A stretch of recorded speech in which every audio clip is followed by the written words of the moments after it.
अस्सलाम वालेकुम स्टूडेंट्स। आज से हम लोग स्ट्रक्चर ऑफ एटम से रिलेटेड कुछ टॉपिक स्टार्ट कर रहे हैं। आज के लेक्चर में हम लोग पढ़ेंगे cathode rays, how these were discovered and what are the properties of these cathode rays, और इनकी प्रॉपर्टीज से रिलेटेड, डिस्कवरी से रिलेटेड कुछ शॉर्ट क्वेश्चंस और एमसीक्यूज को at the end of the lecture discuss करेंगे। आप लोग चैनल सब्सक्राइब कर लें ताकि आपको इस चैप्टर से रिलेटेड अगले लेक्चर्स मिलते रहें। सबसे पहले हम लोग डिस्कवरी ऑफ कैथोड रेज को डिस्कस करेंगे। It is called as a discharge tube. Discharge tube experiment में हम लोगों ने कैथोड रेज को डिस्कवर किया। इस प्रैक्टिकल को हम लोग डिस्कवरी ऑफ कैथोड रेज का नाम भी देते हैं और ये टॉपिक डिस्चार्ज ट्यूब के टॉपिक से नाम से भी जाना जाता है। तो क्वेश्चन आ जाता है explain discovery of cathode raise, या साथ लिखा हुआ होता है कि एक्सप्लेन डिस्चार्ज ट्यूब एक्सपेरिमेंट। दोनों तरफ से आपने याद रखना। ऑपरेटर्स क्या है? A gas discharge tube fitted with 2 metal electrode. ये एक गैस डिस्चार्ज ट्यूब है, इसमें 2 इलेक्ट्रोड लगे हुए हैं मेटल के। It is anode, it is cathode. The tube is filled with the gas, air और vapour of a substance at low pressure of 0.01 torr. इसके अंदर कोई भी गैस फिल की जाती है और वैक्यूम पंप के जरिए उस गैस का प्रेशर 0.01 टॉर के ऊपर एडजस्ट कर लिया जाता है। The electrodes are connected to a source of high voltage. इन दोनों को हाई वोल्टेज सोर्स के साथ, कैथोड को नेगेटिवली चार्ज प्लेट के साथ और एनोड को positively charge plate of high voltage source के साथ कनेक्ट किया जाता है। तो दोनों मेटल इलेक्ट्रोड्स को हाई वोल्टेज सोर्स के साथ कनेक्ट कर देते हैं। अब voltage required to produce a glow, इसके अंदर एक ग्लो प्रोड्यूस होता है, चमक प्रोड्यूस होती है मखसूस किस्म की, जैसे ट्यूबलाइट को ऑन करने पर होती है। तो वो कहता है ग्लो प्रोड्यूस करने के लिए जो वोल्टेज यहाँ अप्लाई किए जाते हैं वो 2 चीज़ों पर डिपेंड करते हैं। लेंथ ऑफ द ट्यूब पर डिपेंड करते हैं कि ट्यूब की लेंथ कितनी है। लेंथ ज़्यादा होगी वोल्टेज ज़्यादा प्रोवाइड करना पड़ेंगे, लेंथ कम होगी वोल्टेज कम प्रोवाइड करेंगे। Pressure inside the discharge tube पर डिपेंड करता है। डिस्चार्ज ट्यूब के अंदर प्रेशर जितना कम होगा उतने वोल्टेज लेस प्रोवाइड करना पड़ेंगे, प्रेशर जितना ज़्यादा होगा उतने वोल्टेज ज़्यादा प्रोवाइड करना पड़ेंगे। मतलब दोनों से डायरेक्टली रिलेटेड है। पॉइंट याद रखना है, वोल्टेज जो हम लोग यहाँ अप्लाई कर रहे हैं वो लेंथ के भी और प्रेशर के भी डायरेक्टली रिलेटेड है। अगर लेंथ बढ़ेगी तो वोल्टेज बढ़ जाएंगे, प्रेशर बढ़ेगा तो भी वोल्टेज बढ़ जाएंगे। अब इस ट्यूब को इवैक्यूएट किया जाता है। इवैक्यूएट का मतलब इसके अंदर इनसाइड गैस जो है उसका प्रेशर कम किया जाता है by vacuum pump. Vacuum pump just suction provide करता है और इसके अंदर गैस को सक करके उसके प्रेशर को कम कर देता है, जितना रिक्वायर्ड होता है उस वैल्यू तक ले जाता है। 0.01 टॉर सपोज रिक्वायर्ड है तो 0.01 टॉर प्रेशर इसके अंदर मेंटेन कर लिया जाता है। अब वोल्टेज प्रोवाइड किए जाते हैं high voltage of 5000 to 10,000 volt.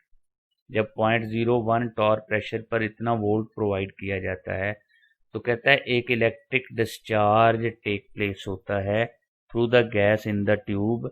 Some rays are produced which create fluorescence on the glass wall opposite to the cathode. These rays are called as cathode rays. जब हम लोग लो प्रेशर ऑफ 0.01 टॉर पर यहाँ high voltage 5000 से लेकर 10,000 तक का volt provide करते हैं तो कहता है कैथोड से एनोड की तरफ कुछ रेज निकलती हैं। ये रेज क्या करती हैं? जैसे ही ग्लास ट्यूब के ऊपर जाकर स्ट्राइक करती हैं ये वहाँ मखसूस किस्म की चमक प्रोड्यूस करती हैं, फ्लोरेसेंस प्रोड्यूस करती हैं। इन रेज को चूंकि कैथोड की सरफेस से निकल रही होती हैं तो इन रेज को हम लोग कैथोड रेज का नाम देते हैं। तो कहता है द कलर ऑफ ग्लो और fluorescence produced on the wall. ये जो ग्लास वॉल के ऊपर फ्लोरेसेंस प्रोड्यूस होती है इसका कलर या इसकी चमक जो है that depend upon the composition of glass. वो ग्लास की कॉम्पोजिशन पर डिपेंड करती है कि ग्लास किस चीज़ से बना हुआ है, उसी कलर का ग्लो, उसी के मुताबिक फ्लोरेसेंस प्रोड्यूस होगी। एक दफ़ा और सुन लें, एक ट्यूब लेते हैं, उसके अंदर कोई भी गैस लेते हैं, गैस का प्रेशर बहुत कम कर दिया जाता है वैक्यूम पंप से 0.01 टॉर पर। हाई वोल्टेज प्रोवाइड करते हैं। वोल्टेज की वैल्यू लेंथ पर और प्रेशर पर डिपेंड करती है, दोनों के डायरेक्टली रिलेटेड होती है। और हाई वोल्टेज ऐसे प्रोवाइड करते हैं, कैथोड की सरफेस से कुछ रेज प्रोड्यूस होती हैं जो अगर ग्लास के साथ स्ट्राइक करें तो ग्लास के ऊपर फ्लोरिसेंस प्रोड्यूस करती हैं। और वो फ्लोरिसेंस किसके ऊपर, कॉम्पोजिशन ऑफ ग्लास पर डिपेंड करती है। ये दोनों पॉइंट याद रखने हैं। Florescence colour depend upon composition of glass end voltage required depend upon length and pressure in the discharge tube. Properties of cathode raise, ये जो कैथोड रेज प्रोड्यूस हुई इनकी प्रॉपर्टीज को डिस्कस किया गया। कैसे? In 1895, J. Perrin studied the deflection of cathode rays. For example, ये cathode rays cathode source है, इससे कैथोड रेज प्रोड्यूस हो रही, ये कैथोड रेज इधर मूव कर रही बिल्कुल स्ट्रेट लाइन में। अब ये कैथोड रेज जो मूव करती हैं इनको मैग्नेटिक फील्ड उसने अप्लाई किया परपेंडिकुलर टू देयर पाथ। जब मैग्नेटिक फील्ड अप्लाई किया तो रेज बेंड हो जाती हैं और बेंड होकर पॉइंट 2 पर फॉल करती हैं। नॉर्थ और साउथ पोल जब अप्लाई किए इन कैथोड रेज को, कैथोड रेज अपने स्ट्रेट पाथ से बेंड हो जाती हैं, 1 की बजाय 2 पर जाकर स्ट्राइक करती हैं। ये स्क्रीन उनकी पोजीशन को नोट करने के लिए। जब कैथोड रेज पॉइंट 2 पर बेंड करती हैं तो ये शो करता है मैग्नेटिक फील्ड के अंदर उनकी डिफ्लेक्शन कि इन रेज के ऊपर नेगेटिव चार्ज होता है। इसी तरह जे थॉम्सन ने 1897 में मैग्नेटिक फील्ड हटाकर सिर्फ इलेक्ट्रिक फील्ड अप्लाई किया तो पता ये चला कि ये रेज बेंड हो जाती हैं towards the positively charge plate और पॉइंट 3 पर बेंड होकर निशान बनाती हैं। जब मैग्नेटिक फील्ड अप्लाई किया था तो स्ट्रेट की बजाय पॉइंट 2 पर डिफ्लेक्ट हो गई। जैसे इलेक्ट्रिक फील्ड अप्लाई किया, मैग्नेटिक फील्ड हटा दिया तो ये पॉजिटिवली चार्ज प्लेट की तरफ डिफ्लेक्ट होती हैं, यानी पॉइंट 3 पर निशान बनाती हैं। इसका मतलब है पॉजिटिवली चार्ज प्लेट की तरफ डिफ्लेक्ट होना शो क्या करता है कि इनके ऊपर नेगेटिव चार्ज होता है। कैथोड रेज प्रोड्यूस फ्लोरिसेंस, मतलब वॉल्स ऑफ द ग्लास के साथ, ये जो ट्यूब बनी हुई होती है इसके ग्लास वॉल्स के साथ टकराती हैं तब भी वो फ्लोरिसेंस प्रोड्यूस करती हैं। अगर इनके रास्ते में, फ्लोरिसेंस का मतलब होता है मखसूस किस्म की चमक, और अगर इनके रास्ते में कोई रेयर अर्थ मेटल्स या मिनरल्स रख दी जाएं, कम याब ज़मीनी धातें, रेयर अर्थ मेटल, ऐसी मेटल जो ज़मीन में कम अवेलेबल होती हैं, तो जब मिनरल्स को इनके रास्ते में रखा जाता है तो ये मखसूस किस्म की चमक प्रोड्यूस करती हैं। जैसे एलुमिना के ऊपर अगर ये पड़ रही हो तो ये रेड कलर से ग्लो करता है, और अगर ये टिन के ऊपर पड़ रही हो तो वो स्टोन येलो कलर से ग्लो कर रहा होता है। तो they produce fluorescence in some minerals if these are placed in their path. इनके रास्ते में रखी हुई मिनरल्स के ऊपर ये फ्लोरिसेंस प्रोड्यूस करती हैं। कहता है जे थॉम्सन ने क्या किया, इलेक्ट्रिक और मैग्नेटिक फील्ड दोनों अप्लाई किए, दोनों चूंकि अपोजिट डायरेक्शन में इनको डिफ्लेक्ट करते हैं तो दोनों की स्ट्रेंथ को ऐसे एडजस्ट किया कि दोनों एक दूसरे के इफेक्ट को कैंसिल कर देते हैं और रेज अगेन पॉइंट 1 पर फॉल करती हैं। इस तरह उसने इन रेज की E/M वैल्यू को कैलकुलेट किया, फाइंड आउट किया। E/M का मतलब है charge to mass ratio. Next property है कैथोड रेज की। Cathode rays cast shadow when an opaque object, opaque object ऐसी ऑब्जेक्ट हैं जिनमें से लाइट पास आउट नहीं हो सकती। जब किसी ओपेक ऑब्जेक्ट को इनके रास्ते में रखा जाता है तो ये उसका शेडो बना देती हैं। जैसे ये ओपेक ऑब्जेक्ट है, ये कैथोड रेज निकल रही हैं तो इस ओपेक ऑब्जेक्ट का यहाँ शेडो बन जाता है, साया बन जाता है।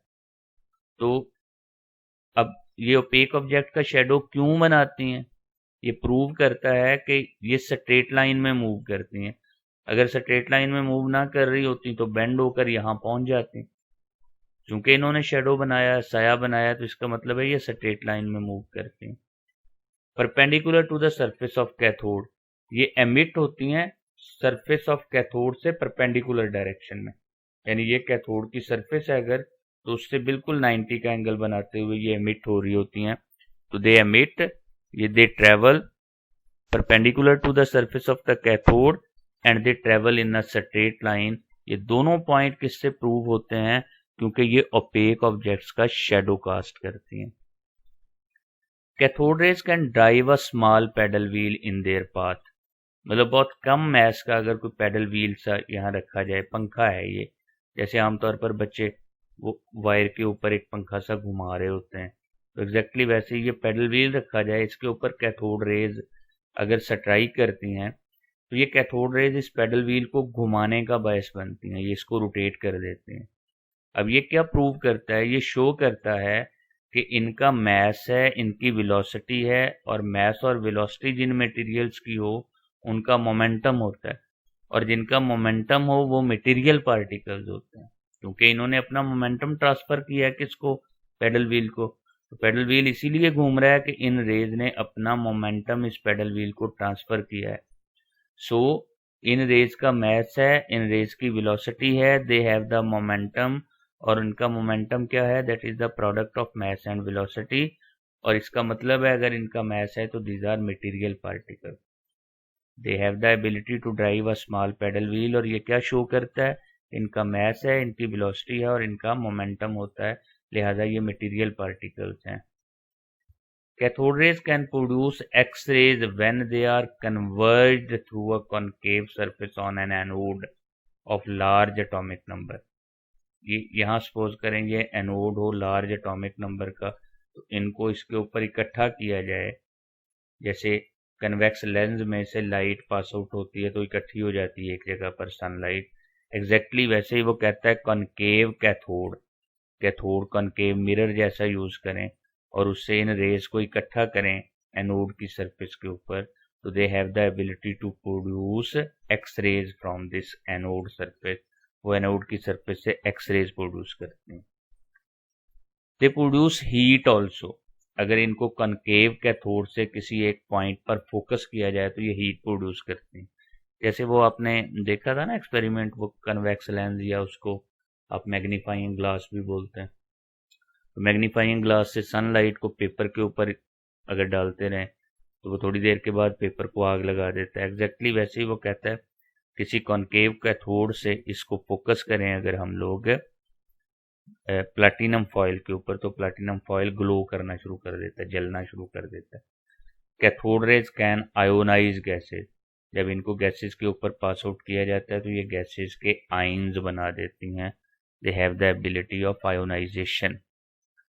Cathode rays can cause chemical change because they have reducing effect. Electron है ना, तो जब ये किसी चीज के ऊपर जाकर उसमें शामिल हो जाते हैं तो ये रिडक्शन करते हैं, तो इनका रिड्यूसिंग इफेक्ट होता है। रिडक्शन क्या है, केमिकल चेंज है।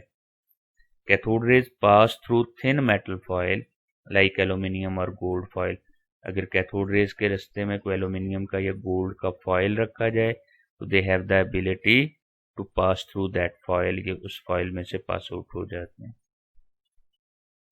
E/m value of cathode rays is equal to that of the electron. हमने बोला था कि वो मैग्नेटिक फील्ड और इलेक्ट्रिक फील्ड की स्ट्रेंथ को इक्वल किया गया, और इक्वल करके इनको जब सेम पॉइंट पर दोबारा फॉल करते हैं तो इनकी E/m वैल्यू कैलकुलेट की जाती है। इनकी E/m वैल्यू इलेक्ट्रॉन की E/m वैल्यू के इक्वल आती है। इससे पता क्या चलता है कि ये असल में कैथोड रेज सिंपली इलेक्ट्रॉन है। That is why Stoney named the cathode rays particles as electron. इसी वजह से स्टोने ने इनको क्या नाम दिया, इलेक्ट्रॉन का नाम दिया। ये कुछ शॉर्ट क्वेश्चंस हैं और उनके आंसर्स हैं, तो ये समझ लें। E/m value of cathode rays is independent of nature of gas in the discharge tube. आप जो भी गैस डिस्चार्ज ट्यूब में यूज करें, कैथोड रेज की E/m वैल्यू हमेशा सेम निकलती है, वो nature of the discharge tube के ऊपर डिपेंड नहीं करती। तो उसकी क्या वजह है, वो कहता है जब हाई वोल्टेज करंट प्रोवाइड किया जाता है इलेक्ट्रोड के ऊपर, तो electron are expelled from the atoms in the discharge tube. Discharge tube के अंदर कैथोड से इलेक्ट्रॉन निकलते हैं, कैथोड के एटम से इलेक्ट्रॉन निकलते हैं। ये इलेक्ट्रॉन कैथोड से एनोड की तरफ रेज की शक्ल में, कैथोड रेज की शक्ल में मूव करते हैं। It means that the cathode rays are actually fast moving electron. इसका मतलब है वो जो कैथोड रेज कैथोड की सरफेस से निकल रही होती हैं, एनोड की तरफ जाती हैं, वो असल में फास्ट मूविंग इलेक्ट्रॉन्स हैं। Electron being the constituent particles of atom is same for every gas, क्योंकि ये हर एक मटेरियल का, हर गैस का हिस्सा होते हैं, ये हर मटेरियल के अंदर लाजमी जुज़्व हैं। लिहाजा E/M value of cathode raise हमेशा नेचर ऑफ गैस के ऊपर डिपेंड नहीं करती, वो हमेशा सेम आती है जो भी गैस डिस्चार्ज ट्यूब के अंदर यूज़ की जाए, because cathode rays are actually electron और electron of every material are same. Why glow in the discharge tube is not produce at high pressure. जब हम गैस डिस्चार्ज ट्यूब के अंदर काफ़ी हाई प्रेशर रखें तो तब ग्लो प्रोड्यूस नहीं होता। तो उसकी क्या वजह है? Because at high pressure there are extensive number of atoms in the discharge tube. High pressure होगा तो इसका मतलब ज़्यादा गैस है, तो ज़्यादा गैस है तो गैस के एटम्स की तादाद ज़्यादा है। तो लिहाजा जब डिस्चार्ज ट्यूब में गैस के एटम्स की तादाद ज़्यादा होगी, कैथोड से जो रेज निकलेंगी वो कोलाइड करेंगी उन डिस्चार्ज ट्यूब के एटम्स के साथ या गैस के एटम्स के साथ, तो उनके नंबर ऑफ कोलिजन इतने ज़्यादा होंगे कि वो एनोड तक पहुंच नहीं सकती। तो जब कैथोड रेज एनोड पर नहीं पहुंचेंगी तो सर्किट कंप्लीट नहीं होगा, और सर्किट कंप्लीट नहीं होगा तो ग्लो प्रोड्यूस नहीं हो सकेगा। तो लिहाजा ग्लो क्यों प्रोड्यूस नहीं होता? बिकॉज गैस का प्रेशर ज़्यादा होने की वजह से उसके साथ कोलिजन ज़्यादा हो रहे होते हैं, और कोलिजन ज़्यादा होने की वजह से जो रेज हैं वो एनोड तक नहीं पहुंच पाती, लिहाजा सर्किट कंप्लीट नहीं होता, और सर्किट कंप्लीट ना होने की वजह से ग्लो प्रोड्यूस नहीं होता। Why glow in discharge tube is not produced in vacuum. अब वैक्यूम में भी ग्लो प्रोड्यूस नहीं होता, उसकी क्या वजह है? वैक्यूम का मतलब है कि आपने गैस तो सारी निकाल दी डिस्चार्ज ट्यूब में से, तो जो कैथोड रेज हैं वो उनको मीडियम रिक्वायर्ड है मूव करने के लिए। जब उनको मीडियम अवेलेबल नहीं होगा तो again they can not reach the anode, वो एनोड की सरफेस तक नहीं पहुंच सकेंगी, सर्किट कंप्लीट नहीं होगा, और सर्किट कंप्लीट नहीं होगा तो इसका मतलब है ग्लो प्रोड्यूस नहीं हो सकेगा। तो ग्लो एक ऑप्टिमम प्रेशर पर प्रोड्यूस होता है, ना ज़्यादा प्रेशर पर प्रोड्यूस होता है, ना वैक्यूम में प्रोड्यूस होता है, ये पॉइंट याद रखना है।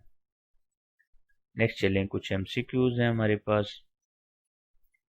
The color of glow produced by cathode rays on the glass wall depend upon, हमने बोला था कॉम्पोजिशन ऑफ ग्लास के ऊपर डिपेंड करता है।